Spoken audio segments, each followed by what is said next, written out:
Hello, fellow Texans. Welcome back to the James Show. News Talk 820 WBAP, now on FM at 93.3. Let's go. We're starting off with one of the headlines that affects a lot of people, even if you're not a student or actively have a student. Your kids might be about to go to college, in college, or paying off on their student loans right now. If not, some of you are already in the grandkids phase, and they're about to go to college, or maybe in college, or maybe paying on their student loans. But this is a wide-ranging topic because it also just speaks to the larger air of accountability. And it's a good economic topic that some of these issues with student loans reverberate across other industries as well. And there's a lot of good lessons and really painful lessons that we should learn from this. The way you get something to be cheaper is not by throwing money at it, not by throwing taxpayer money at it, not by subsidizing it. You subsidize something, it gets more expensive. Can we all learn this lesson now? But let's focus on this story at hand, and we'll worry about extrapolating it out later. Because first, I love this topic. Student debt collectors resume today. It's been paused since COVID, and it keeps getting extended. And then the Biden administration said, okay, even though it expired and past what Congress said it was going to be delayed for, we're just not going to enforce it anyway. We're just going to choose to not enforce that law. And so, what manner of lawlessness is this where you can just pick and choose what laws you enforce? Okay, so it was another one of those situations, and it finally starts back on today. And I love talking about this because in America in 2025, is there a group of people you feel sorry for less than people who owe on their student loans? I'm having a hard time with it. Like professional athletes, maybe. That might be the only group I feel. Pop stars.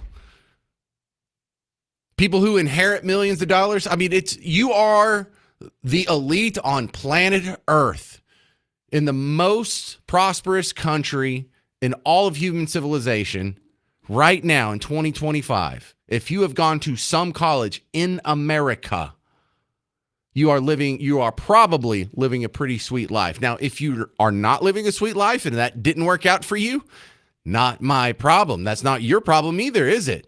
That's the college's problem. That's the student's problem. Did the college not give you the skills you needed to pay that loan back? Did you not buckle down and study and complete that course? Did you choose a brain-dead, worthless major that wasn't ever going to make money anyway and get in a whole bunch of debt pursuing it? Because we have millions of student loan borrowers out there. 42.7 million borrowers are out there right now. Little more than 5 million of them are delinquent. That means over 360 days, over a year. I don't know why 360 days. Why not 365 days, government? Weirdos. But then we have another 4 million borrowers who are in late stage delinquency, 90 to 180 days. And so if we follow the rules as they are borne out, we could have in just a few months 10 million borrowers in default, which that doesn't mean nothing. It's not just your credit score getting kicked. You could have the withholding of your federal benefits, such as tax returns or in some cases Social Security checks. What do you mean? Some people are going to be paying on student loans until Social Security? No, but some people co-sign for student loans for their kids or grandkids and they're getting Social Security. There's some people who are getting Social Security from a disability check or from a surviving spouse or something like that. So it's out there. I know it doesn't seem likely, but there is some overlap with that. And this is going to, put a crunch on people who are getting the coast for over 5 years now. It got paused back when COVID started, and we're just now starting that back up.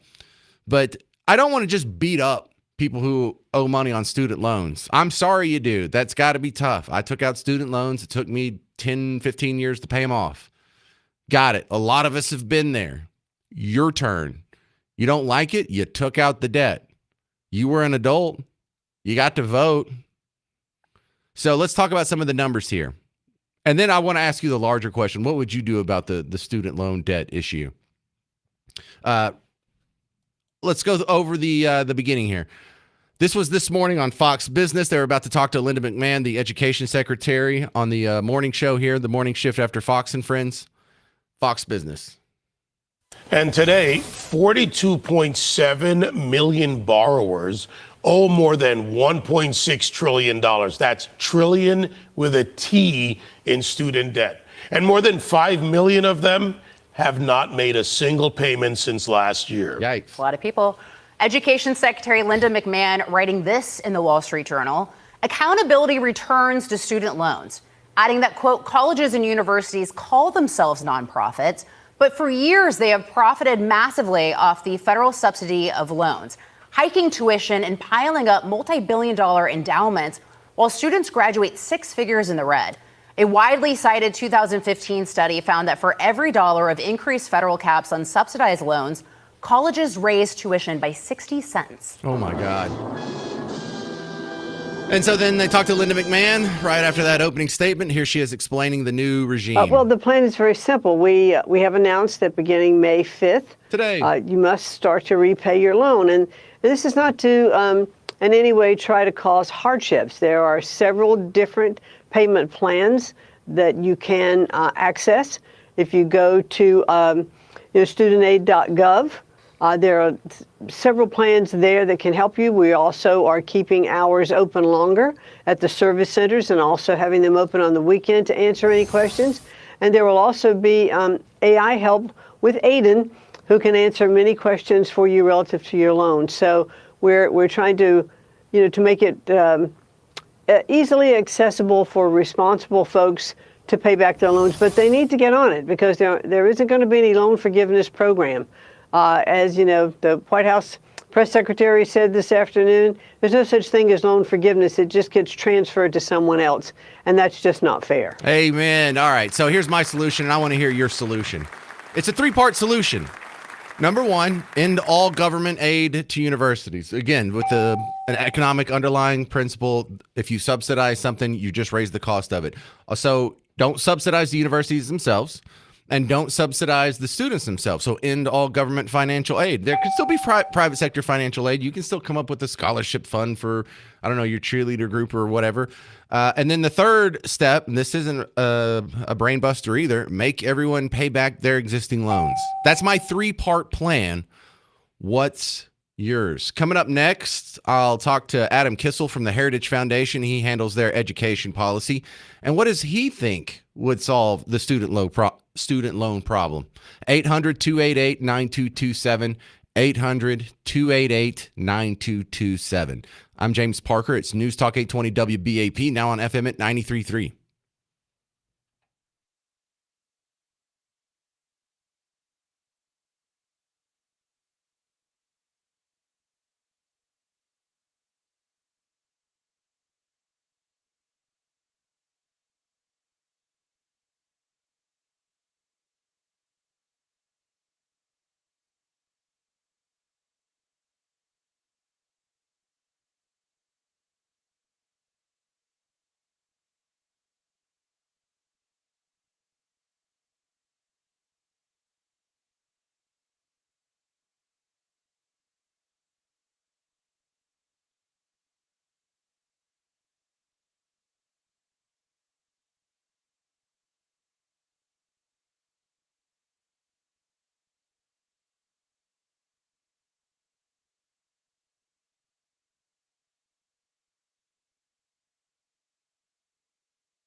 Hey there, welcome back to the James Show. News Talk 820 WBAP, now on FM at 93.3. We're talking about the student loan repayments resume. I mean, you could have been making payments this whole time, but now you're forced. The whole little pause where you got a break and there wasn't going to be any penalties from COVID. It kept getting extended. Here we are 5 years later, and they're just now starting today. Student loan repayments resume. We're expecting about 5 million, maybe up to 10 million people will be in default pretty soon as this paperwork goes through. And I have Adam Kissel from Heritage Foundation joining us to talk about education policy because, you know, it doesn't seem to be in hindsight any accident that we got here, Adam. I want to start off with you by playing you a clip from Obama. If we go all the way back to Obama's first term, this was something he addressed. He nationalized the student loan industry in the Obamacare bill, strangely enough. But this is what he said then. The average student who borrows to pay for college now graduates with about $25,000 in student loan debt. That's the average. Some are more. Can I get an amen for that? Yeah, I know, because some folks have more debt than that. Amen. All right, now it's to 37,000. So clearly his plan didn't work. Adam Kissel, Heritage Foundation, what do we do about this? Well, we have $1.6 trillion of student debt right now, representing 42.7 million borrowers in the United States. And that's not just students and alumni, that's students who didn't graduate and now have debt. That's parents and grandparents who paid a lot of money for their students who may or maybe didn't finish. So the problem is humongous, and the solutions have to be kind of a tough love set of solutions. So that means having market forces rather than government largesse, plus accountability and some risk sharing by the universities. So if we can make sure that the students and alumni are paying off their debts, paying what they owe, what they agreed to owe, but also making sure that the universities are responsible for the morals of being the kind of person who pays back your loan, as well as the finances, then I think we'd be able to turn the tide. So I like your idea of college accountability because that wasn't on my list, but I've said consistently on the James Show that if you're upset that you can't pay back your student loan, your gripe shouldn't be with the taxpayers. It should be with your college.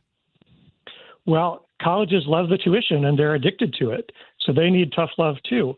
They are more than happy to take your tuition knowing that a large proportion of the students are not going to graduate. We have colleges in this country that are accredited that get public money and get appropriators money with less than a 10% graduation rate. The idea used to be look to the right, look to the left. One of the three of you is not going to graduate. Well, now look to the right, left, and look at yourself. All three of you are likely to not graduate. But we want your tuition money anyway. So the colleges have to have skin in the game. They have to share the risk. So how do you make them share the risk? Well, Congress has to make them do that, and there's a couple of ways to do that. So you can look at the College Cost Reduction Act that's been in Congress, and then you can look at the Reconciliation Bill, which is the budget bill that's in front of the House of Representatives right now, and Senate's working on their own version. Both of these say that if your students, as they graduate a few years out, are not making enough money compared to, say, a high school diploma holder or the median that should go with that particular degree program, then you're going to have to pay some money back to the government. Or if your students are defaulting on their student loans, wasting the government's money, not paying it back, the college may also have to pay back some of that money itself. So those are the two main ways. I like the sound of that. I like also, if we have just proven that subsidizing college doesn't work and Pell Grants don't make it cheaper or easier, can we just start by repealing all the programs that have already failed us? Well, that would be where my heart is. So I think public colleges should generally be on a path, long-term or short-term, to privatization, and that the government programs that subsidize them, they've done a great job on access over the last 100 years. But the cost of access is all of these people who don't graduate, they have debt but no degree, they're working at Starbucks, whereas their friends with a high school diploma are becoming electricians and making 3 times as much money, 5 times as much money. So it's, again, a tough love solution or set of solutions But if we want people to have better lives, we can't keep pretending that everybody needs to go to college. All right. Well, Adam Kissel, Heritage Foundation, you sound like a pretty limited government guy like myself. How much did we really accomplish with getting rid of the Department of Education? There have been some really good steps so far, but Congress controls whether it exists, controls which programs exist, how much money exists. So there's only so much you can do in the executive branch. And so I think we should also look at what's happening in Texas, where Senate Bill 37 is looking at higher ed reform at the state level and doing what some of the other states have started to do, like Florida and Ohio. So even if there's not good news yet for dismantling the department at the federal level, there's a lot that Texas legislators are looking at and working on, including this bill, which has some good policies in it. So you guys at the Heritage Foundation, Adam Kissel, y'all wrote Project 2025. What does that say about education? Do we know off the top of our head? It's a great chapter. I didn't write any of it, but I agree with probably everything in it. And it says eliminate the education department, dismantle it. Yay. It says, right? It says cut off the funding for lots of programs that we don't even know if they work. Send as much money as possible that among what's left to the states. That state and local is where the action is supposed to be. Fix civil rights problems. All discrimination is bad, whether it helps or hurts the people you like or don't like. Don't have discrimination on the basis of race or sex. Have due process for students who get in trouble. So there's a lot of good stuff in there. And then at the K-12 level, like that all is an authority that deserves to be at the federal, away from the federal and back to the state and local levels. So K-12 reform, again, everything points to ending the education department, returning the money and the projects back to the states. Well, Adam Kissel, it sounds like a good day for those of us who want these, college solutions. I hope it continues. I think we're on a good track. Education is the name of the game these days. Higher ed is having its moment for a bunch of different reasons, and people are paying attention to all the things that are broken in education and saying, where's all our money going? And if it's going for this stuff, like these terrible courses that supposedly count for the core in the Ivy League, which I have a book about that's coming out tomorrow, why are we wasting all this money and subsidizing to the tune of billions of dollars these bad colleges and classes that are supposed to be so good? Adam Kissel, Heritage Foundation. I didn't know you had a book coming out tomorrow that's not in my notes. Please enlighten me. It's called Slacking, A Guide to Ivy League Miseducation. It looks at the core curriculum, general education requirements across the Ivy League. It shows that the courses that are available to you are almost all terrible in the humanities and social sciences. Yeah, okay, I believe that. You can watch Disney movies at Cornell to learn about animals, and that meets your science requirement. At Princeton, you can take a course on shoes. It meets your social studies requirement. Things like that. You could take intersectional disability studies and meet your social sciences requirement. I forget which university. Don't even care. So we go through, and so it's not Shakespeare, it's not Western Civ, it's not U.S. history. You can fulfill your requirements with any one of hundreds of what they call ways of knowing or distribution requirement courses, rather than getting the best that has been thought and said in the world, as Matthew Arnold used to say. Right. $1.6 trillion in debt for this, and none of these people can speak Latin or anything. So, all right, Adam Kissel, Heritage Foundation, thank you very much. Thank you, too. All right. That sounds like a book I might like, too. 800-288-9227. I want to hear your solutions. How would you solve the student loan problem? What advice would you have if you had the ears of the people in power? 800-288-9227. We'll continue talking about solutions next on The James Show. News Talk 820 WBAP, now on FM at 93.3.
Hey there, welcome back to the James Show. News Talk 820 WBAP, now on FM at 93.3. Well, student loan repayments resume.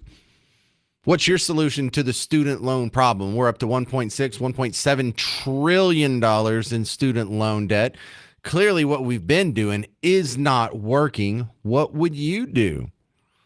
Well, I've been laying out some of the basics here because if we want to start somewhere, how about we repeal all the programs that haven't worked already? Because when we look at, we talked about the cost of college skyrocketing. Since when? Well, since about the creation of the Department of Education. They rarely put it like that, but they say, I even have the numbers in front of me. Even if you adjusted for inflation, if you went to college the year I was born, 77, $2,600. It was really like $600, but with inflation, that would be $2,607 now. And in inflation adjusted dollars, that's all the way up to, if you take the average cost, even when you count the little community colleges out there, $11,260. So the cost of college has gone up, what, 400 something percent? So what we're doing now, and that's adjusted for inflation. So with all the Pell Grants, with all the subsidized student loans, with nationalizing the student loan industry, with all the other things that we thought were helping, I say we start by getting rid of all these programs that were there when it got worse, end all government financial aid. And going forward, make everyone pay back their student loans. Well, this is going to crush some people. Yes. And they will whine very loudly. And then other people going into the humanities will choose a different major. Because so much of this seems to be just a wasted, misplaced use of resources. 48% of college grads with a humanitarian or arts degree said they would have studied something different. And if you're thinking, yeah, I'm sure a lot of people say that. Well, only 24% of engineering degree holders said that. 34% of college grads could have been hired in their current jobs without even getting a degree. Only 27.3%, according to the Small Business Blog. Only 27.3% of college graduates actually work in the field of their degree. $1.6 trillion in debt for that? What's your solution? 800-288-9227. 800-288-9227. This is Brett in New Mexico. You're on WBAP. How would you fix this, Brett? Hey, James. Well, I am one that defaulted after the amount I borrowed was doubled with the interest. And like your guest was saying, I think it does need to go directly back towards the university themselves, the responsibilities. Just like if you file the bankruptcy, Home Depot, they don't come back and collect the stuff that you got. They have to eat that loss, and it's not their fault. Or if Chevrolet sells you a car that's a lemon, Chevrolet has to eat the cost. You know what, Brett? That's a great simile. It's like buying a lemon, a car that you thought was going to be, getting you from point A to point B, and not right off the lot, it stinks. That's, you know what? 3 points for Brett, Garrett. Put him on the scoreboard. All right, Garrett, you scored. Keep going, sir. Because there is like you said, once the loans came along, once FAFSA came along, there's a great pyramid scheme with them forcing you into requirements that have nothing to do with your major. If you look at the European model of college, they go to school for 2 years in exactly what they're wanting to come out with a degree in, versus having to take history and biology and Spanish to become a graphic designer. Well, you're starting to lose me there, Brett. Wanting to copy Europe usually doesn't work out too well for us. Yeah. But I personally, I had 20 hours over what the requirement for a graduate degree was, but I did not have a Spanish 4 and a algebra or some higher math that had nothing to do with graphic design.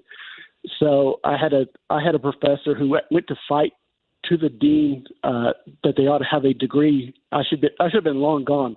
I spent 7 years in college. I went to a community college. I worked the full time. I worked 40 hours my entire 7 years. Brett, does your job right now require that college degree? It does not. It has nothing to do with that degree. And you went into default for all that. All right. Well, thank you very much. Appreciate it, Brett. Yep. Thank you.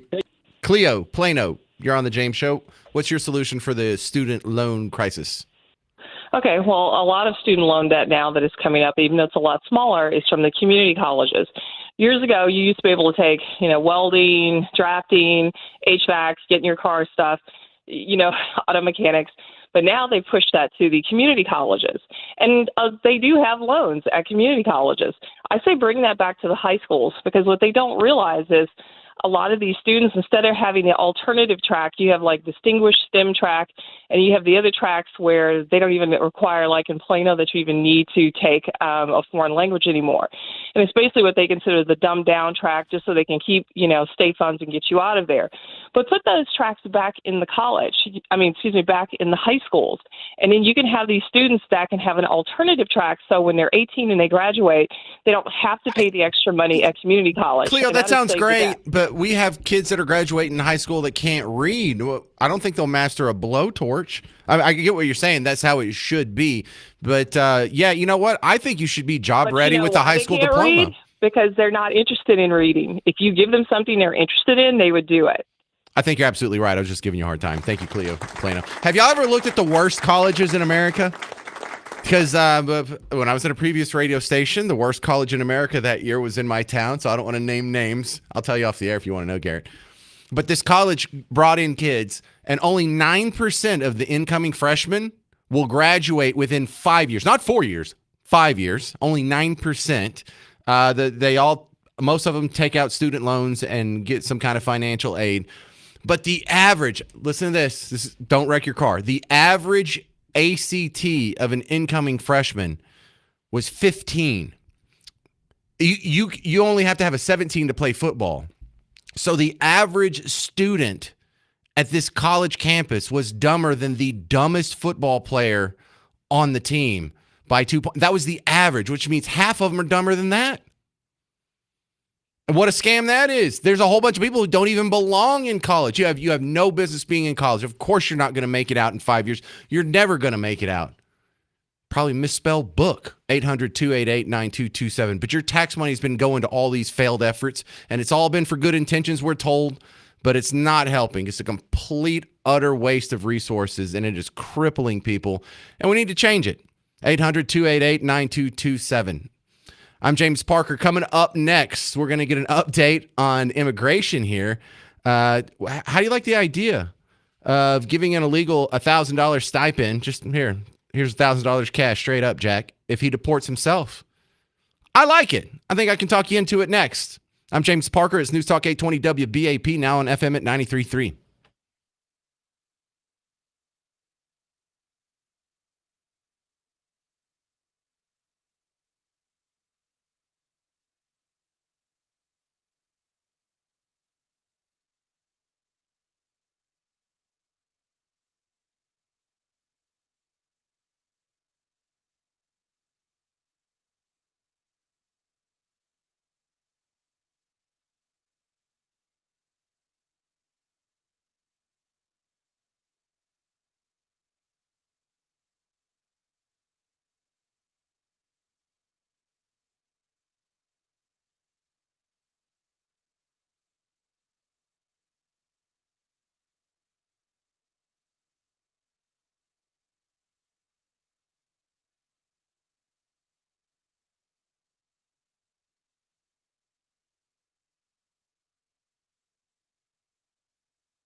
Hey there, welcome back to the James Show, News Talk 820 WBAP, now on FM at 93.3. Susha Modi is back on. He's an immigration expert, and there's a couple of big immigration topics I think you'll be interested in today.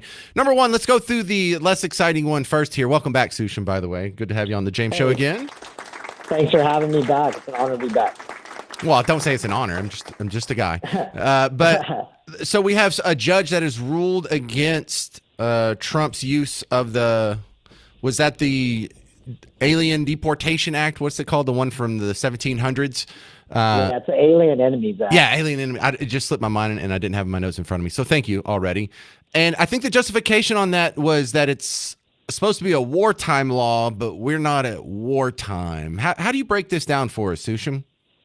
That's exactly right. And you know, it's good that we've been talking about this because it sort of validates the reasoning that I was discussing earlier with you. But it is an old rule. It's from 1798, as you pointed out. Last time it was used, just as a recap, was World War II during the Japanese internment camps to swiftly deport people without any due process.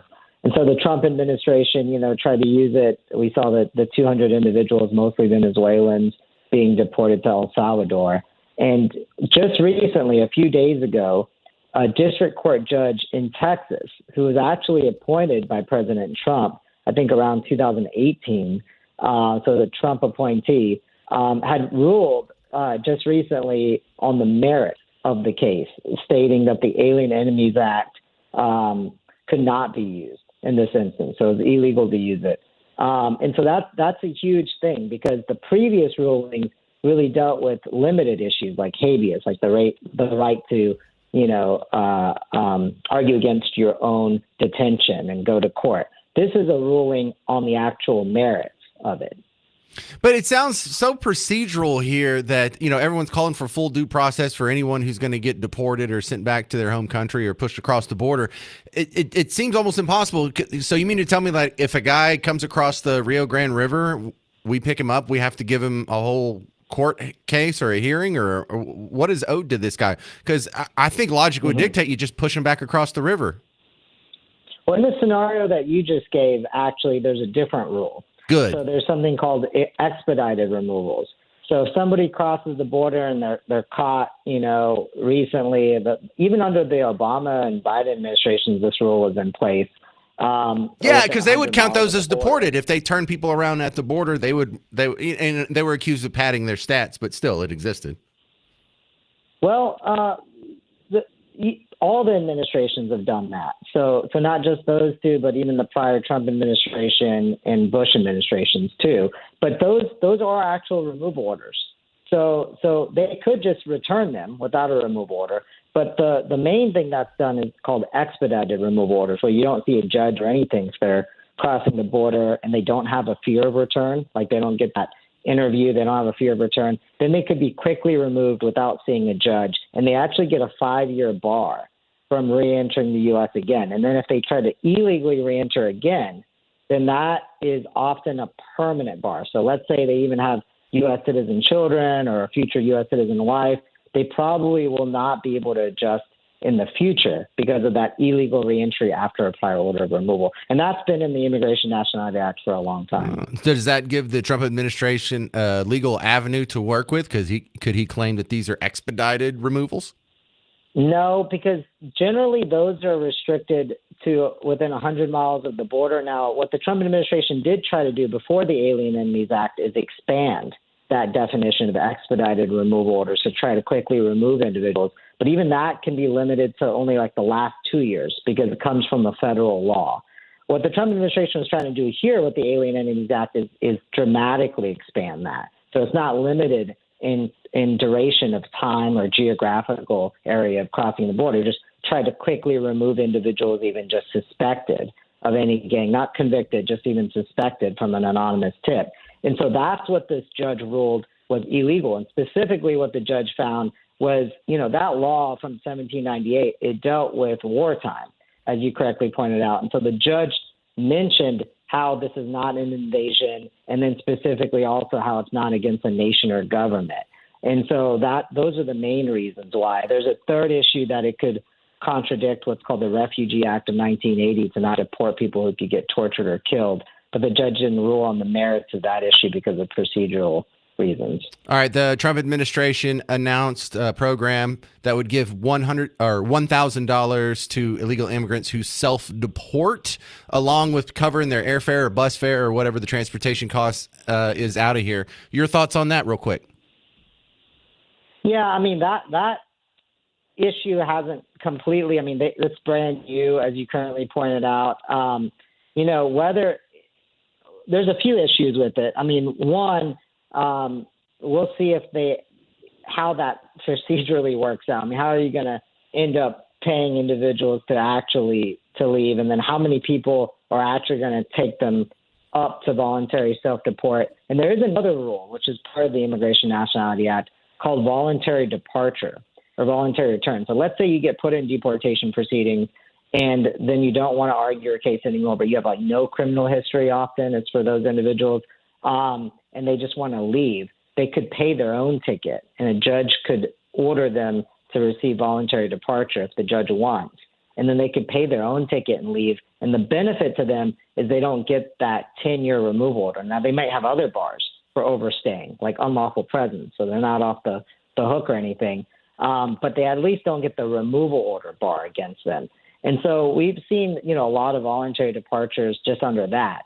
In terms of getting paid, this is novel. This has not been done before, to my knowledge. We'll have to see how it works out, and it'll give us something to talk about next time. Susha Modi, immigration expert on The James Show. Thank you very much, sir. Thank you. Have a good day. All right. I'm going to ask you, what do you think about giving illegals a $1,000 kind of gift? They're calling it a stipend, and paying for their airfare, bus fare, train fare, whatever it is to go home. You okay with that? I am. I'll explain next on The James Show. 800-288-9227, 800-288-9227. I'm James Parker. It's News Talk 820 WBAP, now on FM at 93.3.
Hello, fellow Texans. Welcome back to the James Show. It's News Talk 820 WBAP, now on FM at 93.3. Welcome back to the second hour of the big show. Trump administration has proposed something I find quite interesting here. Bill Malugin on Fox News this morning alerted me that we have a new program that would pay illegals to self-deport. Good morning to you. So Fox News can report exclusively that DHS will announce today that they're going to start paying for the commercial flights of illegal aliens who self-deport from the U.S. And on top of that, they're going to pay them an additional $1,000 stipend once they're confirmed to have left the country. Now, DHS says doing this is going to be significantly cheaper for the American taxpayer. They tell us that right now it costs on average about $17,000 to arrest, detain, and deport someone. They say paying for self-deportations and the stipend will only cost about $4,500 per person. That's about 70% cheaper. Aliens are going to have to register to self-deport on the new CBP Home app to access that DHS financial assistance, as well as announce their intent to leave the country. DHS Secretary Kristi Noem tells Fox in part, quote, "If you are here illegally, self-deportation is the best, safest, and most cost-effective way to leave the United States." All right, that's a great idea. I love that. I wouldn't mind if it was a little higher. Because we've tried self-deportation programs in the past, and it never works. If they're already here and they've got a great job, why would they go back to their third world country? Just because we asked them to? So there's always been a lack of incentive, and this is it. And if you're saying, well, we shouldn't be giving them any money. Well, if we deport them the standard way, where we go arrest them, detain them, and then deport them, it's much, much more expensive. So this is better. This might make it happen faster, too, without all those court cases and due process and all those problems. They all just instantly go away. In fact, I like this idea. I've always thought, with my capitalist pig mindset, I'm an Austrian economist, I always look at the incentive side first. And I would say, don't just give them $1,000.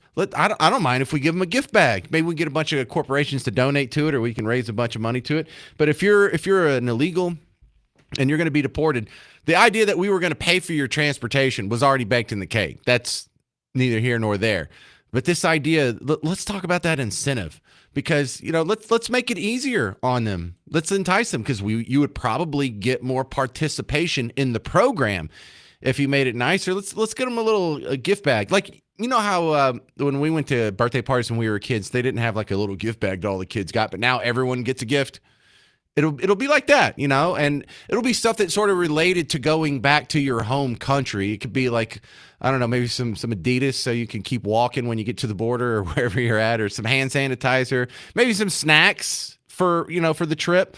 The corn nuts, or Buc-ee's has really good trail mix options. Let's give them a little gift bag on the way out.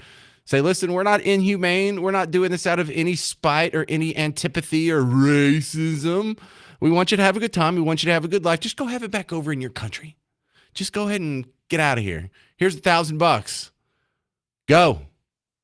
You like that? 800-288-9227.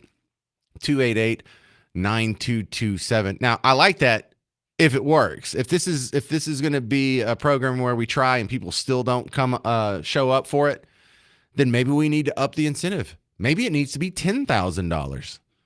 Because, $17,000 is what it costs to deport them the standard way, where you go hunt them down, arrest them, detain them, put them through their little hearings, put them into different detention centers, and you got to feed them and give them medical care and all that goofy stuff. I think we might need to jack that up. Would you be okay with it being $10,000? What would you add to the goodie bag? 800-288-9227. 800-288-9227. Meanwhile, this weekend, it didn't make big news, but it did make some news. Dallas Morning News had a nice little write-up on this. There was another protest Saturday against the Trump deportations. Now, they weren't specific to the deportations to everyone that they talked to, but that seemed to be like the people who organized it. That was their intent, and then I guess they all devolve into just anti-Trump stuff. But the thing that cracked me up is about 20 people showed up. 20 people? I got more than 20 people at the last James Show listener meet and greet. But 20 people, how does that even make the news? You had more people go see any band at any band hall all up and down Deep Ellum or uptown or downtown. Did they all get news? I mean, we had more than 20 people watch my daughter's soccer game. Did that make news this weekend? All right, so a couple of the organizers, a group called 99%, another group called Movimiento, which just means the movement. They were there. They got to talk to the Dallas Morning News. But a couple of key passages from the article that I think you're going to love. Organizers said on Instagram that Sunday's protest was for everyone who believes in justice, equality, and real change. Well, who the hell doesn't believe in justice and equality? And I'm not sure if you agree in real change, because this is real change. You want to continue the way it was for the last 20, 30 years, your entire life, basically, where you come across the border, and if you get across here, it's ollie oxen free. You get all kinds of free schooling and healthcare and whatever, and we're not going to make any great efforts to deport you. You can go ahead and get a job and live in the shadows, and we'll sort of accommodate that. We'll make you press 1 for English, 2 for Spanish, and no, this is change. You're not for change. You're for the status quo, and you're not for justice. People who broke the law being held accountable and having to live up to the punishment that's afforded to breaking that law in the law books. That's not justice. Being sent back to your home country is injustice. Not being able to stay here illegally is not justice. The heck are you people talking about? Do I got time to squeeze them? All right, we'll take calls on this coming up next. If you want to get in line, you'll be after Paul. 800-288-9227. 800-288-9227. Your thoughts on $1,000 gift to people who self-deport. Coming up next on The James Show. It's News Talk 820 WBAP, now on FM at 93.3.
Hello, fellow Texans. Welcome back to the James Show, News Talk 820 WBAP, now on FM at 93.3. If you're just joining us, we're having fun with this new program to pay illegals to Good self-deport. morning to you. So Fox News can report exclusively that DHS will announce today that they're going to start paying for the commercial flights of illegal aliens who self-deport from the U.S. And on top of that, they're going to pay them an additional $1,000 stipend once they're confirmed to have left the country. Now, DHS says doing this is going to be significantly cheaper for the American taxpayer. They tell us that right now it costs on average about $17,000 to arrest, detain, and deport someone. They say paying for self-deportations and the stipend will only cost about $4,500 per person. That's about 70% cheaper. Aliens are going to have to register to self-deport on the new CBP Home app to access that DHS financial assistance, as well as announce their intent to leave the country. DHS Secretary Kristi Noem tells Fox in part, quote, "If you are here illegally, self-deportation is the best, safest, and most cost-effective way to leave the United States to avoid arrest." Okay, so I like the idea. I think their head's in the right place. I think you're going to need a little more incentive than $1,000, because what do they get if they leave? They have to go to a third world country with $1,000, but what do they get if they stay? They get to stay in a first world country and probably make more than that every week. So I'm not sure if that's enough. I would be okay with $10,000. I'd be okay, whatever it takes to get them to go. Right? We would save far more money than that, aside from just the cost of them leaving. Of course, then Smacky over here on YouTube says he would self-deport for $10,000. Yeah, I'm from, Mexico. That's the ticket. Let's go. Arriba. What would you do? 800-288-9227. Do you like the idea of paying illegals to self-deport? I would also like to give them a goodie bag, maybe. I was recommending maybe give them some Adidas, so they can keep walking when they get there. Maybe a little American flag. We could stick in some Buc-ee's corn nuts so they have something to snack on. Or I'm sorry, Buc-ee's trail mix, because I was stuck. I don't know. I'm really into this Buc-ee's trail mix thing. They got so many different ones, and I've gone through all of them, and I don't even know which one's my favorite. But that would be in there. I asked Bruce on the break, what would you put in their goodie bag? He said deodorant. I thought, whoa. Are you saying illegal immigrants smelled? I'm very offended by that. 800-288-9227. Paul, Bedford, you're on the James Show. What would you do? Oh, okay. I have actually been sending direct messages to Kristi Noem, to Donald Trump, to Elon Musk, anybody who would listen, to give him $5,000 to get back home. One reason is we had a president who was basically inviting these people to risk their lives to come here. That's a shameful thing. Yeah. And I think we need to give them a little more. We need to give them $5,000 per person, maybe 15 up to a family, so they can reestablish their lives back where they belong. Right. I think this will work if you get the number high enough. I really don't think $1,000 is high enough. No, I don't think it is either. And we also need to give them we apologize because we created this situation that they're in. And then the faster they get on the app and do this, the faster they can get back in the queue to re-enter legally after a period of time. Oh, that's fantasy now. There's like an 11-year waiting list if you're a non-skilled person to come into the United States from Mexico. If they self-deport, they're gone for good. The thing is they're working here and they're trying to save up enough money, because I've seen it happen. What they do is whenever they have enough money to live off comfortably for the rest of their life, they go back and never to return, and they take the money with them. So why don't we just go ahead and give them the money or a big chunk of that and tell them to go ahead and get the heck out of here? Why not? All the money we're saving through Doge, or look, all these countries get money from the United States anyway. Just deduct that money it costs to get them back home. Yeah, from the foreign aid. Right. We're giving exactly. You got all kinds of good ideas. Thank you there, Paul in Bedford. Appreciate you calling, sir. All right. Good job. This is Dean. Oh, he's going to say a compliment, and I cut him off. This is Dean in Fort Worth. You're on the James Show. What do you think about $1,000 bonus for self-deporters? Yes, sir. Well, I think it's a great idea.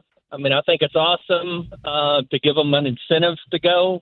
I think it would be a better option if we could stack a consequence on top of that. So, for example, as part of this incentive program, give the people a certain grace period. Okay, so you have 90 days to self-deport. That'll give them time to kind of, plan things out, because obviously they're not going to do that last minute.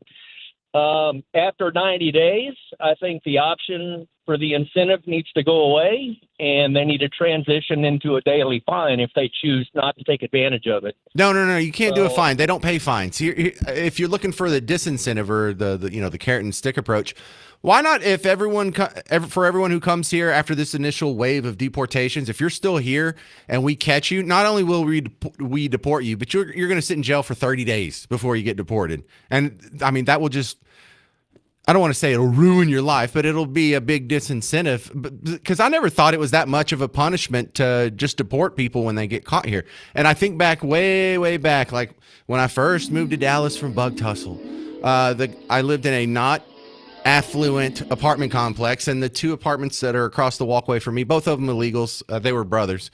And one of the brothers got in a fist fight, so the cops came and arrested him. So I had to go downtown with the kids and try and get him out, but he was going to get deported.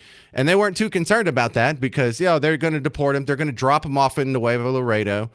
They'll wire him some money. He'll come back across the river, jump on a Greyhound. He'll be back here by Wednesday. And so so we have no real disincentive baked into the cake. So that's probably good thinking there, Dean.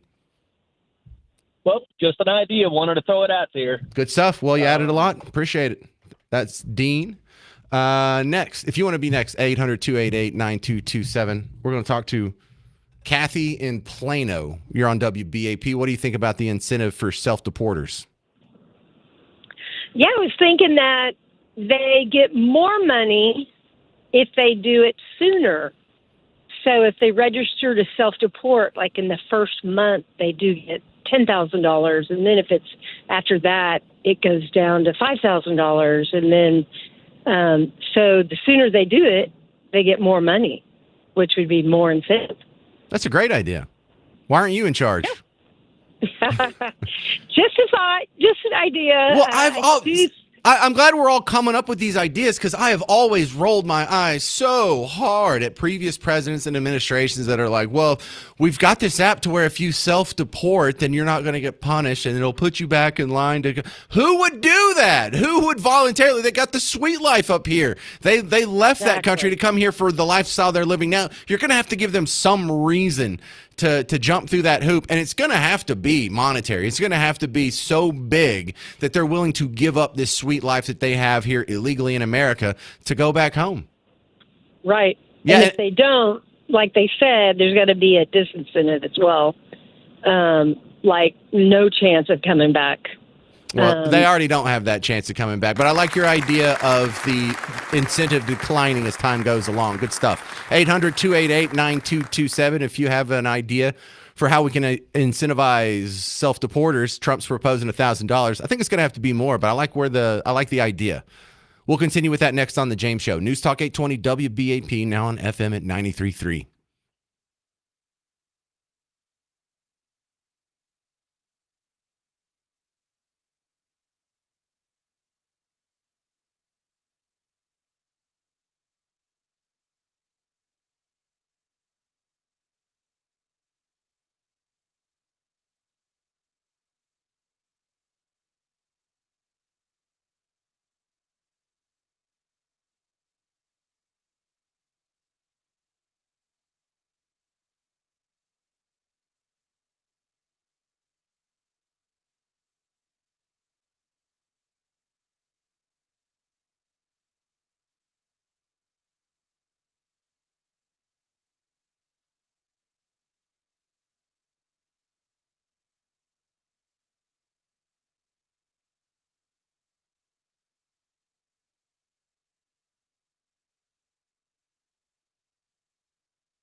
Hey there, welcome back to the James Show. News Talk 820 WBAP, now on FM at 93.3. We're talking about this proposal that was announced just this morning. There was a news release from Trump administration. Who was that?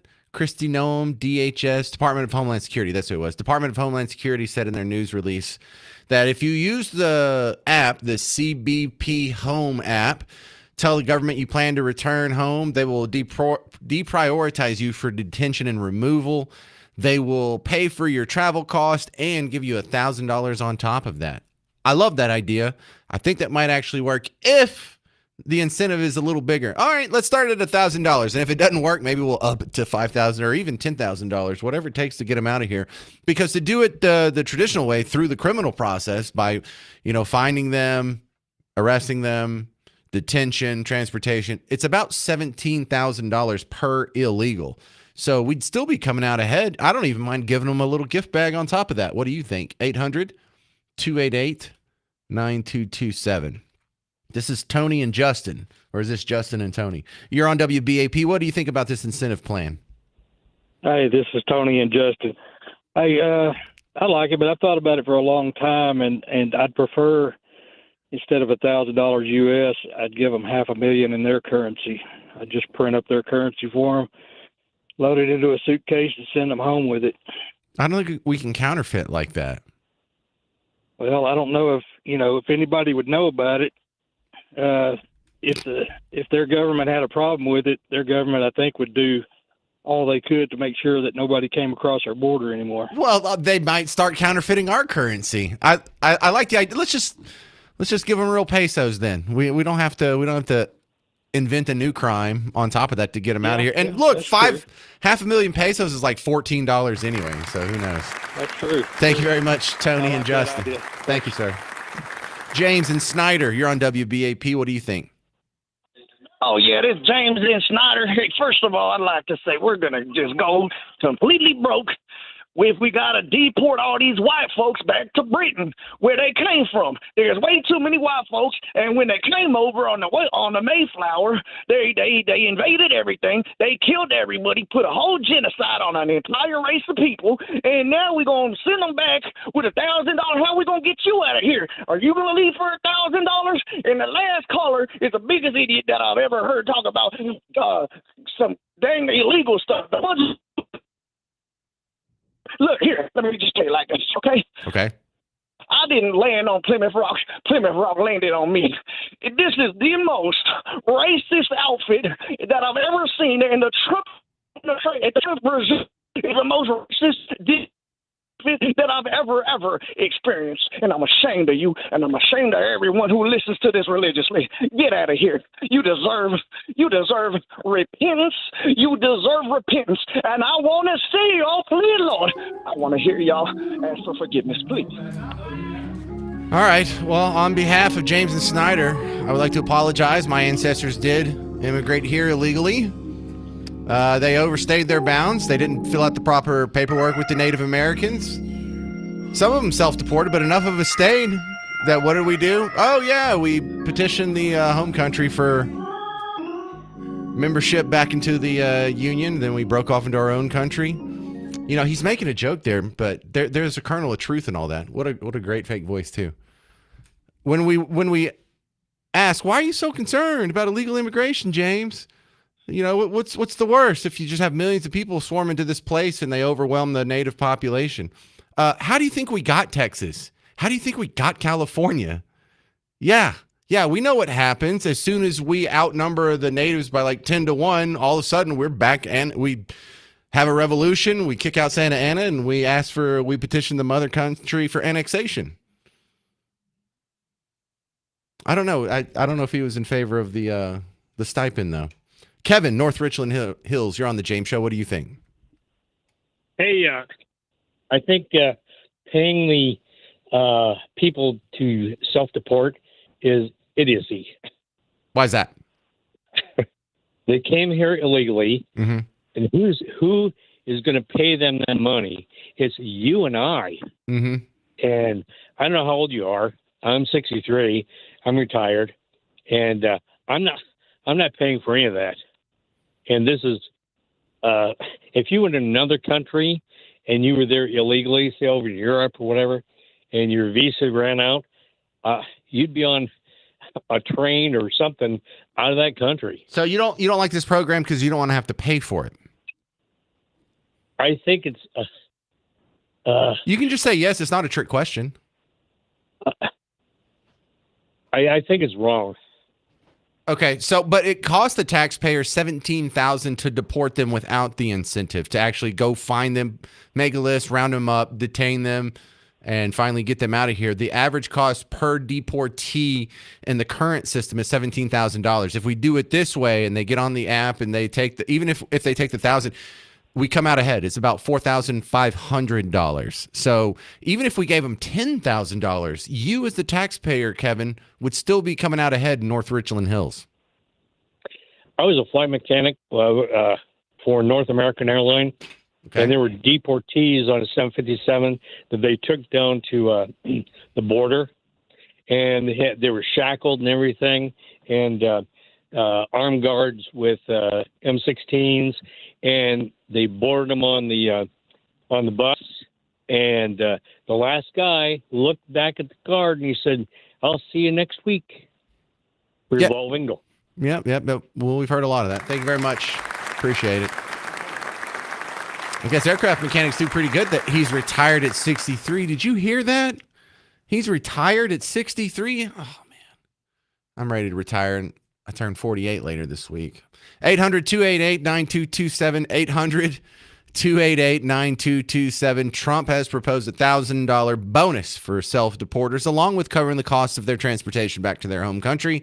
Will this work? Is this a good idea? Are you in favor of it? Are you against it? How much do you think it should be? Should we give them a gift bag to go along with it? So here's some lovely parting gifts. You get like some shake and bake chicken. What they used to put in the Price is Right departing gifts. It's the weirdest bag of stuff. Yes, here's some shoe polish. Here's some shake and bake. And here's Fabuloso, the purple one. I'm James Parker. It's News Talk 820 WBAP, now on FM at 93.3.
Hey there, welcome back to the James Show, News Talk 820 WBAP, now on FM at 93.3. We'll continue with the deportation topic after I get an update on the measles situation. Dr. Benjamin Newman, chief virologist over at Texas A&M, back on the James Show with us. Welcome back. And are we done with this thing yet? Well, maybe getting there, but definitely not done. The numbers are flat, so they're not going up, but they're not going away. And the thing that's worrying is that places like Ashtabula County in Ohio, which is pretty close to where I grew up, you're getting in toward something like Amish country over there, and there's already a spike there. There are pockets of people that are vulnerable, and if this virus gets there, it can potentially be bad. Well, I find the headlines can be easily misleading because it'll say, I think I saw a headline last week that said, we're now over 600 measles cases in the outbreak. But you read in the article and only 4 people in Texas actively have it. They're just counting everyone that's had it over the last few months. So I don't even know what the real number is this week. Yeah, and the lead time or lag time on those is pretty big. It's 3 to 4 weeks that they have to wait for all the numbers to come in. So I think we're probably undercounting, but also it may have burned its way through that particular Mennonite group, which is, I guess would make the numbers go down. But I know this particular strain has now been sequenced in a couple of other states. So it is spreading around, and it's still burning, but not burning here as much, maybe. Okay. Anything we should be worried about here or doing different? I don't know if we need to do anything different, but just, I don't know. If you're thinking about vaccinating, just think how much of the modern world and like our economy and everything is based on you being able to go to work and not being sick with like a brain swelling infection of measles. Yeah, that's a decent motivation, I think, that you don't often hear. All right, well, good stuff. Thank you, Dr. Benjamin Newman from A&M, stopping by and updating us on the measles thing. I'll keep talking to you till we're out of this, all right? Anytime. Thank you, sir. Just a quick update there, let you know it's still there. It's just not as worrisome as when we were talking about it a month or two ago. We'll continue now with the Trump plan to give self-deporters a $1,000 check. Not just give them the money to go back to their country, not just covering the cost of travel, but $1,000 on top of that. And if you think that's crazy, why would we give them money? Because it would get them out of here, and it's cheaper than deporting them by force. 800-288-9227. This is Brian in Grand Prairie. You're on WBAP. What do you think about it? Hey, James. Thanks. Thanks for taking my call. But I just think this is some kind of a Band-Aid. They're always talking, doing this with immigration and this with the immigration. Why don't they take that money and do actual immigration reform where we can get people coming here legally like we did in the early 1900s where we were building this country? And, with all the infrastructure that we have that is needing repair and, increasing. I see it around Texas. There's building going on everywhere where highways are years and years in construction. Why don't we get these immigrants coming into this country and putting them to work like we did to build all the great cities up in the Northeast? I think that's a large part what's happening. I think a lot of the people that are working on these highways were not born here and are not legally allowed to be here if we do a little bit of digging. But, you talk about opening up more legal avenues. We allow more legal immigration into this country than any other country on earth. It's over 1 million now per year can come in legally. So we are pretty generous. There's no one who's more generous than we are. What do you think the number should be? As many people that want to come here. Okay, so you're just an open border guy. After I got out of the service, I was living in Germany, and I applied over there and lived as a civilian in Germany for a year, working and making, being a profitable citizen when I lived there. What is the problem with doing the same thing here where we can have people working and making money? We do that. We have a legal but- immigration system here. We don't have. Listen, here's the problem with open borders. If you have open borders, what happens if 100 million Pakistanis move here tomorrow, and 200 million Indian people move here tomorrow, and 100 million Bangladeshi people move here tomorrow, and all of a sudden we are quickly outnumbered with foreigners? This isn't America anymore. We've lost our country. Well, we lost it when the English got off the Mayflower. Yeah, the Indians lost it, right? So, would you like to repeat the mistake that the Indians made? Would you like to just cease to exist? Would you like to not have a nation anymore? That's exactly right. Well, there was 500 nations here when the English got here, when Columbus got here. You know, Columbus Agreed. came from- And you just so- and you just confirmed that allowing unfettered illegal immigration will wipe out your nation or wipe out 500 nations. You have 500 examples of why that's a bad idea. and they are still here. Yeah, but their nation isn't here. Right? This is America. Right? So if you open the border and you allow millions of illegals to come in, your nation goes away. Right? But Brian? if they're Brian? if they're That's a yes if or no. they're legal, if they're legal, it'll still America. No, We're a melting pot if here in there this country. the part about it being legal is so we can limit it. If a billion people from the other side of the planet came here tomorrow, even if it was legal, we would cease to exist. Why is that? Okay, People assimilate. what Indian law were we breaking then? What? What do you mean? Why is that? We already established 500 nations were here before we came here illegally, and they got all wiped out because we swarmed and overwhelmed them. Right? And we founded our Constitution on the Iroquois Confederation. Yeah, you're just Parts of our own McFly. That's not. None of this is getting through, is it? It is.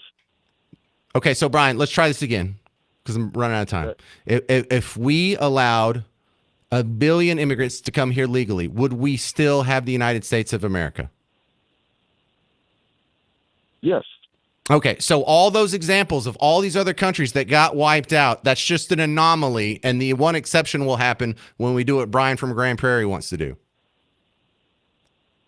Well, when we assimilate people into this country, that's how our laws are.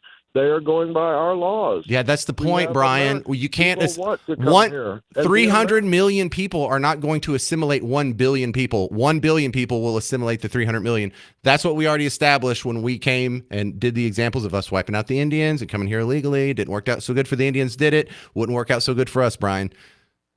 Oh, I got to go. It's the James Show, News Talk 820 WBAP, now on FM at 93.3.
Well, happy Monday, fellow Texans. Welcome back to the James Show, News Talk 820 WBAP, now on FM at 93.3. Hey, let's go. All right, so a proposal that had been talked about before was actually pinned to paper, was put out this morning by the Department of Homeland Security. Trump administration is proposing a $1,000 bonus payment to illegals who self-deport. You get on the CBP Home app. You tell them to come pick you up. They'll cover your costs to go home and pay you $1,000. I like that. I like the fact that it's using an incentive. I think it's going to have to be higher than $1,000, but we're still coming out ahead. As it stands right now, the average deportation costs $17,000. If you go and you arrest them, you detain them, then you deport them. If they do it this way, the average cost is expected to be around $4,500. So even if we do give them $10,000, it's still cheaper than deporting them manually. And on top of that, wouldn't we see like a big drove of them leave? Doesn't that sound like something that would actually work? 800-288-9227. Mark, Dallas, you're on WBAP. What do you think? Trump recently introduced a $5,000 baby boom incentive, and every single person or every comment I read just laughed at the insignificance of that. So you got to ask yourself, who is this $1,000 meant to target? Which illegals are going to be like, oh, $1,000? That works for me. I don't see who's going to get on board with that. Like you already said, when I got my COVID bucks, I used it to paint my house. And sure enough, it was, a Mexican gentleman that came and did it. And that dude was completely booked that he wouldn't drive more than 30 miles from where he lived. So here's this guy had plenty of work and plenty of people working under him, making more than $1,000 a week. Yeah. So who are you targeting? So who would take the $1,000? You're kind of making a point there. So the people who think $1,000 is enough to go home are probably people who are about to go home anyway. Because a lot of the illegals that I used to work with when I was like waiting tables and whatnot, they're gone now. They made a bunch of money. They took it. They went home. So I think if you're like 5 to 10 years of reaching your little monetary goal and going back to wherever you're from, if $1,000 gets you to that goal, we'd get those people. But that's not a whole lot. I agree with you, Mark. Also, if it's a lot of the people who are just going to go back anyway. I think they would say, well, if I'm going to go home anyway, might as well take the $1,000, because I agree with your sentiment that it's not worth uprooting your life and going back to a third world country and lowering your standard of living, because that $1,000 isn't going to last very long. So would it change your mind, Mark, if we bumped it up to $10,000? No, I don't think it would. I think the only thing that's really going to help this is going after the companies who are hiring illegals and making them pay the $10,000 fine through felony tax evasion, if we can make that happen. Yeah. See, the big problem with that is there has been this bipartisan behind the curtains aspect of illegal immigration where Democrats like it because it gives them the potential for new voters, and they happen to vote Team Blue. The Republicans, not like the little R Republicans, but the big donors, the rich ones, the Mitt Romneys, the people that own meatpacking plants or construction companies or, big home builders or the people that employ a lot of labor, they like them coming in because they like the cheap labor. And so there's just been this sort of screw job by party elites on both sides there. And I would really like to see what would happen if we did that, Mark. What if we do go after the people who are employing these guys? That would be super interesting to see.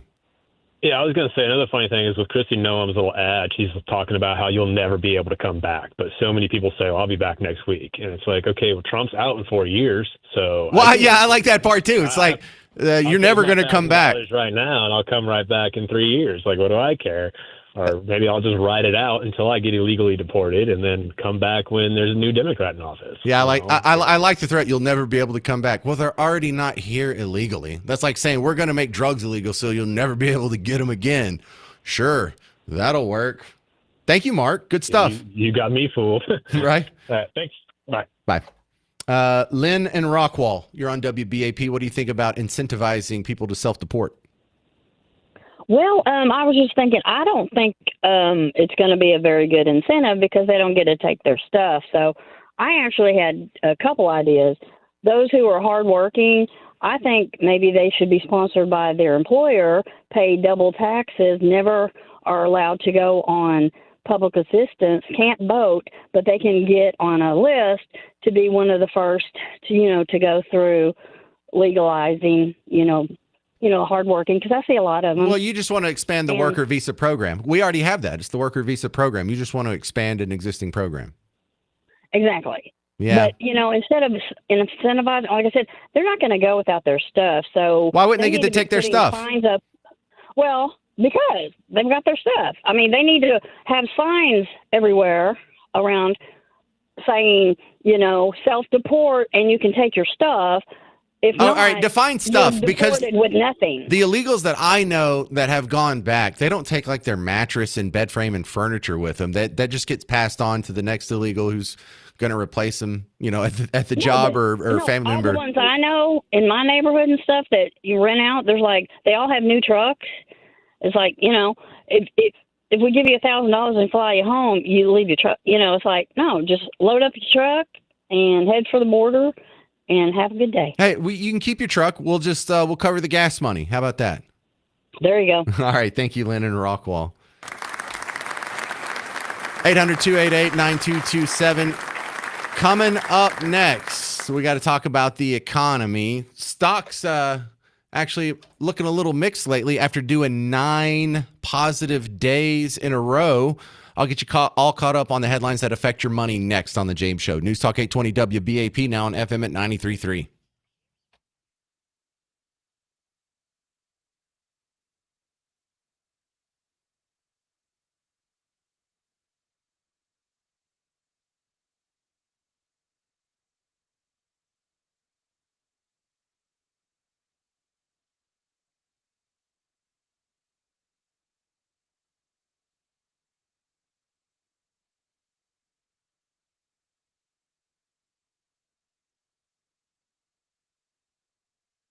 Hello, homeowners. Well, we went through another round of storms. Got a lot of clouds out there. Some of you getting rained on right now. And if you need a new roof, have you ever tried getting a new roof before and you got to deal with the insurance company? Sometimes you get denied or you have to file a reclaim or you just get tied up in paperwork.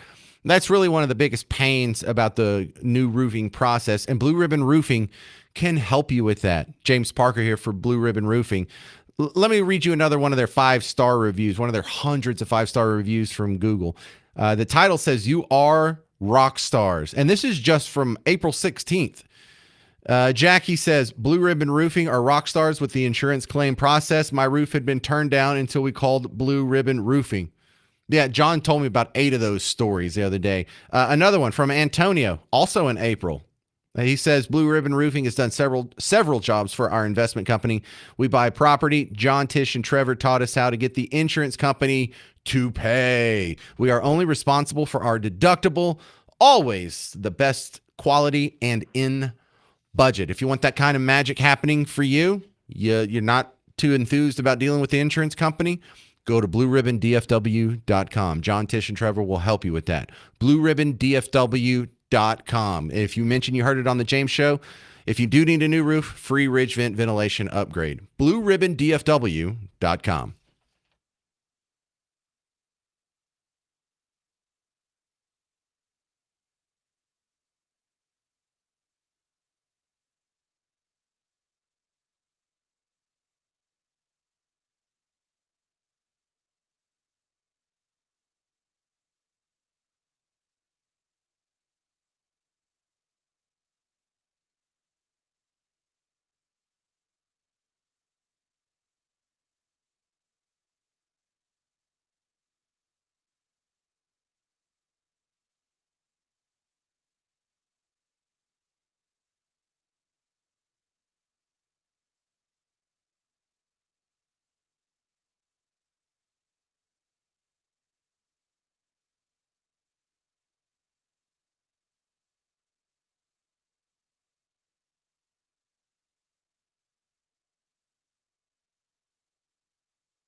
Well, hey there. Welcome back to the James Show. News Talk 820 WBAP, now on FM at 93.3. I love this part of the show when we talk about the headlines that affect your money first. And these are the things that, some of this other stuff, you're not going to have to deal with the self-deportation app, are you?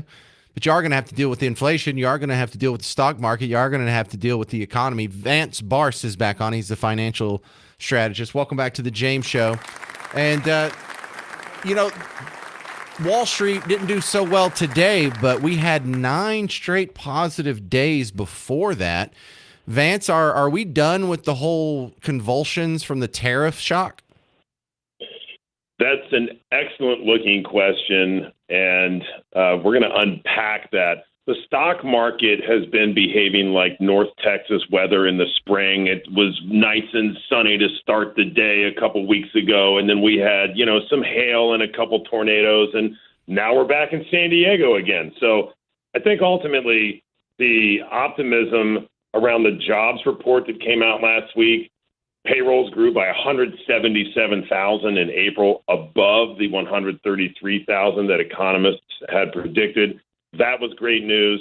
China made some noise about coming back to the negotiation table. And I always tell folks that the bond market speaketh, but the stock market reacteth, and the stock market is reacting to some very good news.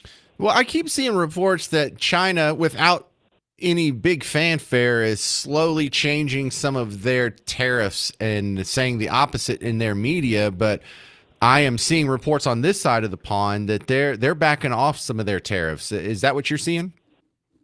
Yeah. Keep in mind, we are China's largest customer. Regardless of what we see in the headlines, we have a deeply symbiotic relationship. We purchase a lot of the items that they manufacture and ship, and they also own a ton of our debt. So the relationship is very close, regardless of how it's presented to the public. And I think that ultimately, when enough economic pain is felt on either side, it will force the hand to make some concessions and realign these strongly separated tariffs that China has relative to the U.S. So I am also seeing reports that China's economy is teetering on the brink. They can't do without their biggest customer for very long. If we do get some favorable trade changes with China, how big of a boost would that be to us, Vance? It really depends on the extent to which our consumption can help boost their GDP. A lot of it also has to do with monetary policy. And when I start talking about the Federal Reserve and monetary policy, all of a sudden everyone has a very low rate of interest in the conversation. Right. But it's not a very sexy topic, Vance. That's right. That's right. But here's Bob with the weather, right? It's really important that we understand the economic fundamentals in China relative to here. We are China's largest customer, and Trump is absolutely correct in that there has been a huge trade imbalance for going on 4 decades now.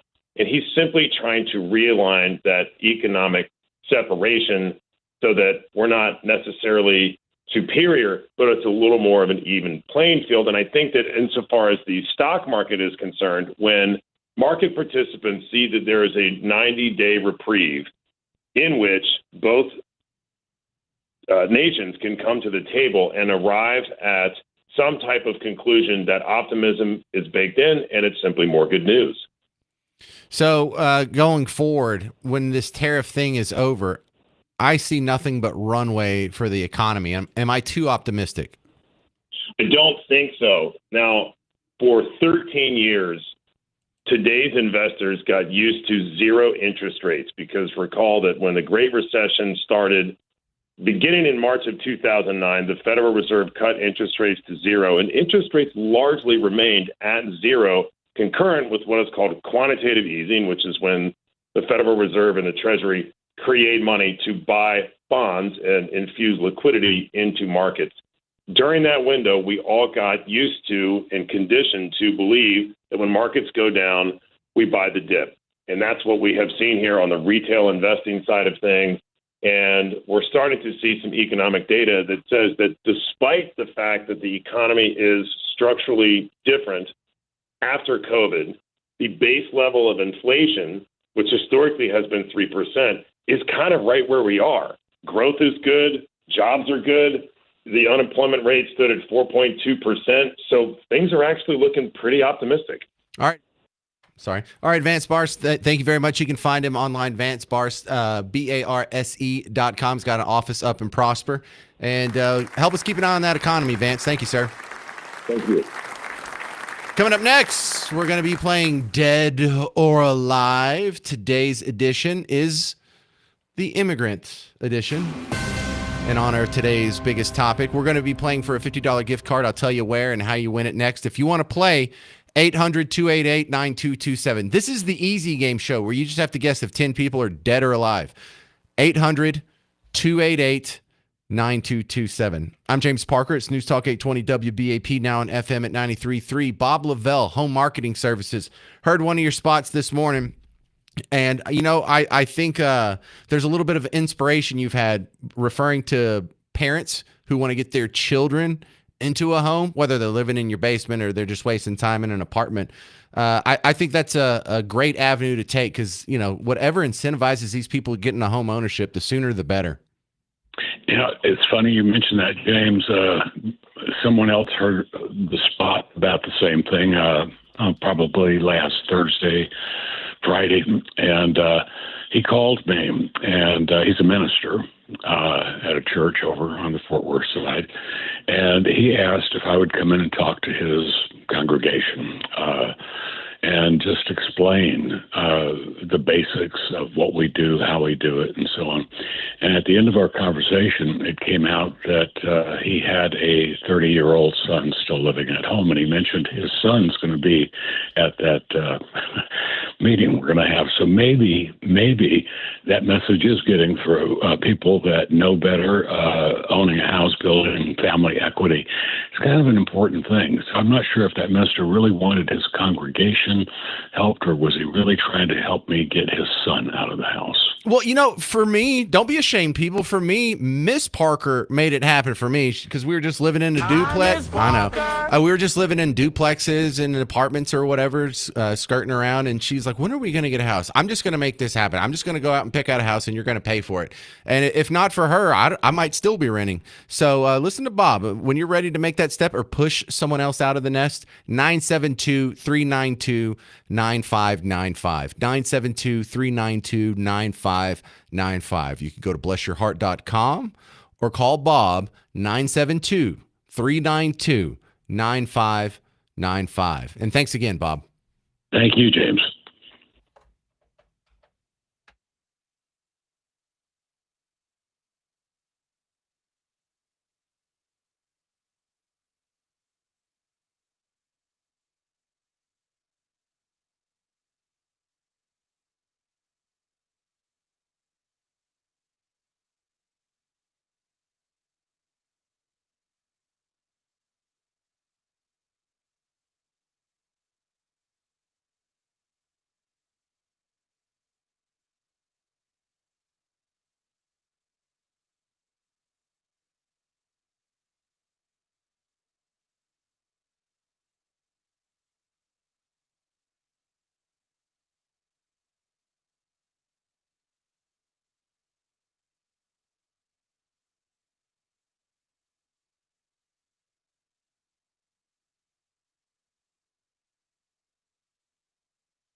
Hey, well, hey there. Welcome back to the James Show. News Talk 820 WBAP, now on FM at 93.3.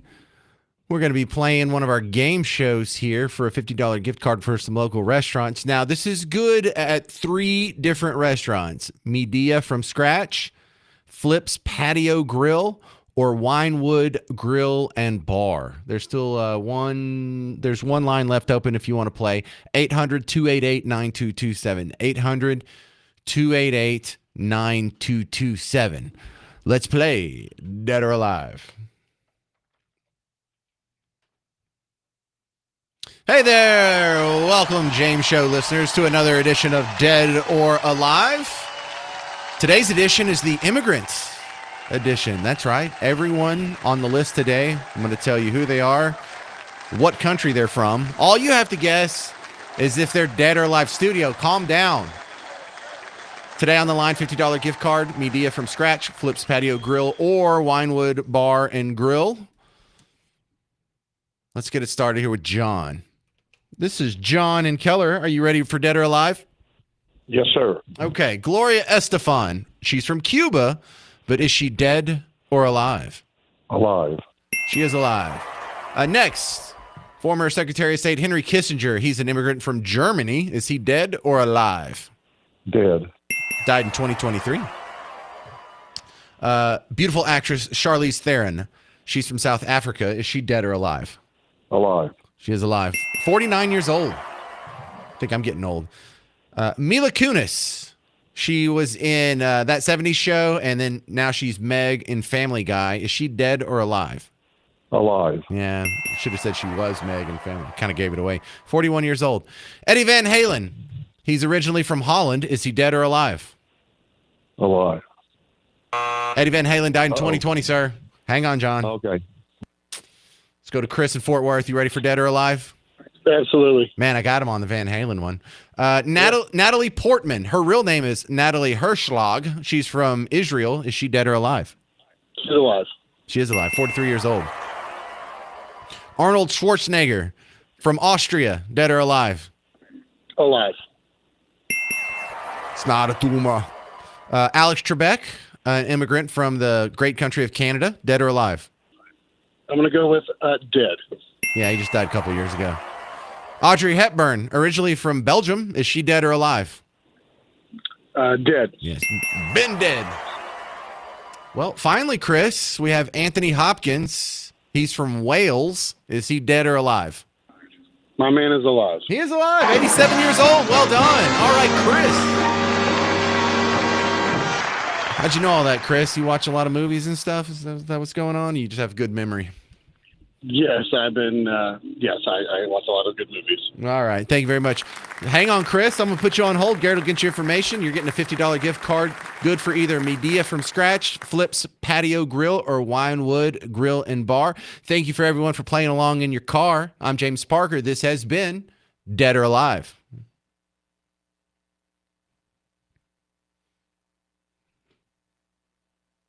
All right, next, it's not a game show, but it is its own segment. It's called What the Heck Did Jasmine Say This Time? Jasmine Crockett, queen of the liberal tea. Bleach blonde, bad built butch body. Governor Hot Wheels. And he is a hot ass mess, honey. Queen of the liberal tea.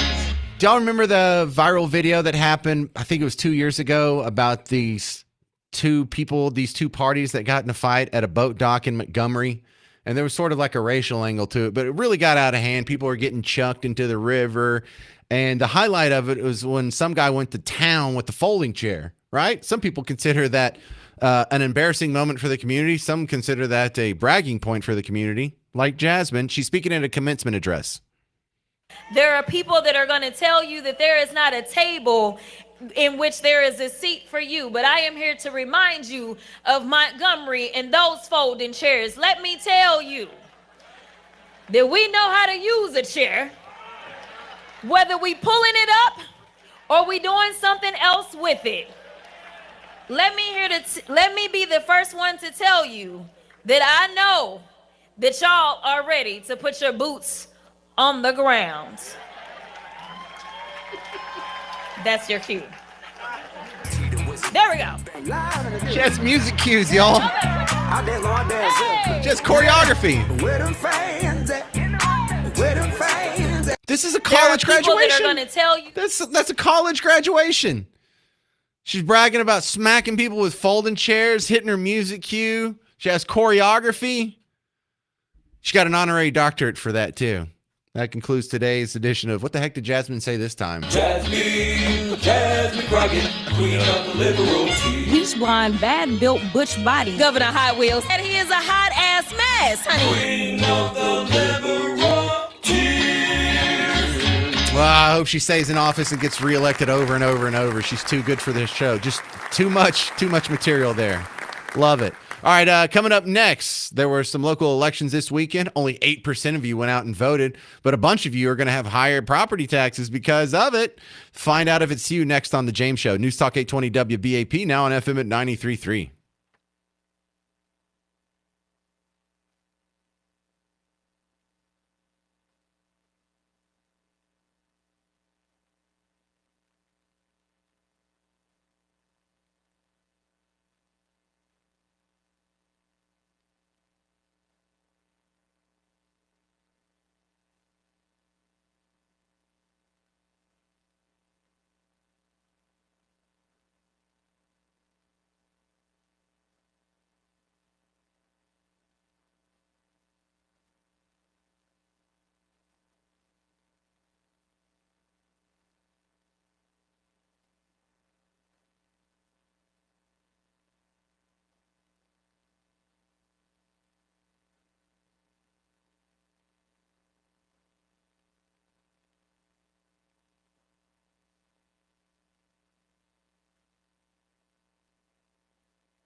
Hey there, welcome back to the James Show. News Talk 820 WBAP, now on FM at 93.3.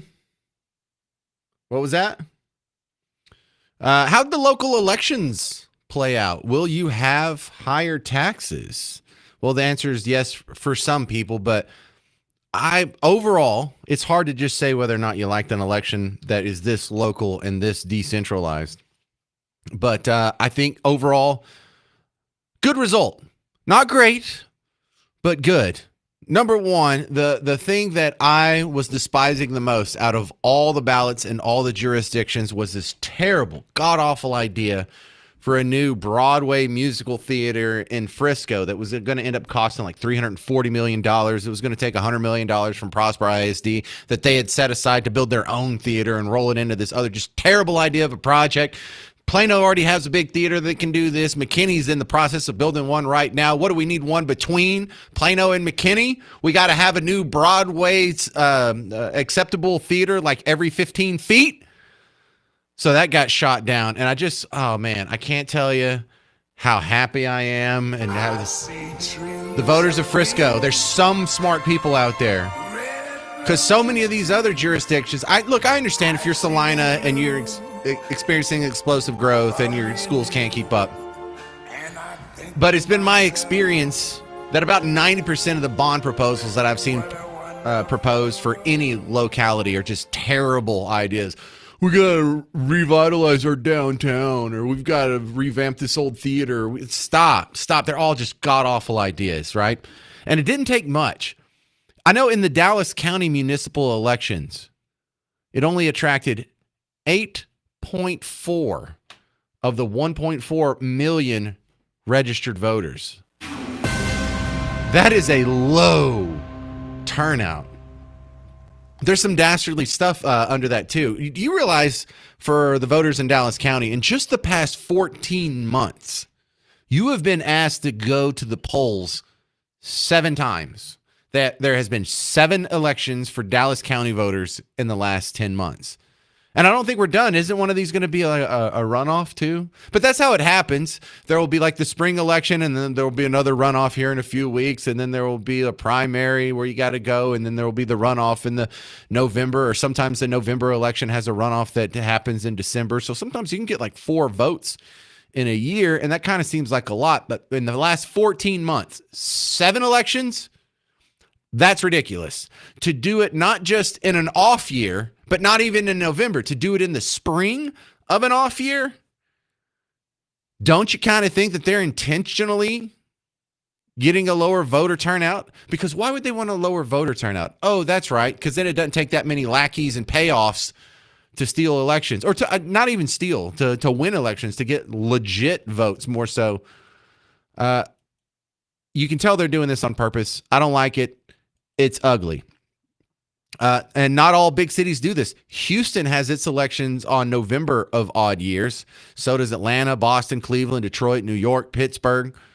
So does it result in a better turnout? Well, yeah, down in Houston, when they're about to have their election in November, because this is an odd year, it's 2025. Their last one in 2023, November of 2023, the Harris County voters turned out 17.4% of eligible voters compared to our 8.4%. So more than doubled our turnout. Yeah, they're doing this on purpose. We had big school bonds passed in Salina, Melissa, and Blue Ridge. Now, Salina swears, I don't know if I believe this, maybe I'll come back on a future James show and correct it, but the people in Salina swear that this will not raise your taxes any. Yeah, we're going to spend $1 billion in new schools. We're going to build 7 new campuses, but it's not going to raise your taxes. I'm skeptical, but that's what they say. I just can't tell you like how proud I am of Frisco, though. Because not only did they shoot down that terrible idea, they shot it down by a lot because it was on Proposition A and B. And A said, can we use proceeds of the sales and use tax to go to this project? It was voted down 40% to 60%. So a round of applause. It lost by 20 points. But on the new bond, Proposition B, the new bond that says $160 million for a city-owned theater for the arts project. It would actually end up costing everyone, when we put all the money together for this theater, $340 million. It was shot down by an even bigger margin. Oh, this warms my heart. I just swoon for you people in Frisco. I love you so hard. Only 33.3% of you voted for it. 64.6 voted against it. That just warms my heart. That just makes me so happy. I see so many cities just suffocating under existing bond debt that if they could go back and take it back, they would. And you really dodged a huge bullet with this, Frisco. And I'd like to say the James Show is what turned the tide here, but I doubt that. All right. Stick around, because come back. I should say stick around. We're about to be over. Come back tomorrow, because we're going to talk about this Alcatraz proposal. I want you to just mull this around in your head for a minute. What if we reopen Alcatraz? It's not that big of a footprint, but we made it a celebrity prison, and you could have tours there. So you could go to San Francisco, you could get on a little ferry, you go out to Alcatraz, and you could see Joe Exotic. You could see P. Diddy, well, whenever he's actually put away in prison for good. You could see R. Kelly. They don't all have to be like fun celebrities. You could maybe go see Jared from Subway, see if he's, keeping the weight off or whatever.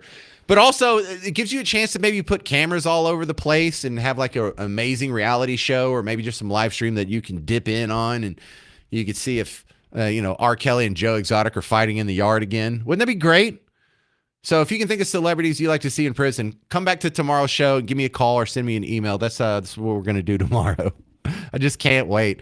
All right, stick around. Mark Levin's coming up next. I'm about to go put up the podcast, and you need to go listen to that too. I'm James Parker. It's News Talk 820 WBAP, now on FM at 93.3.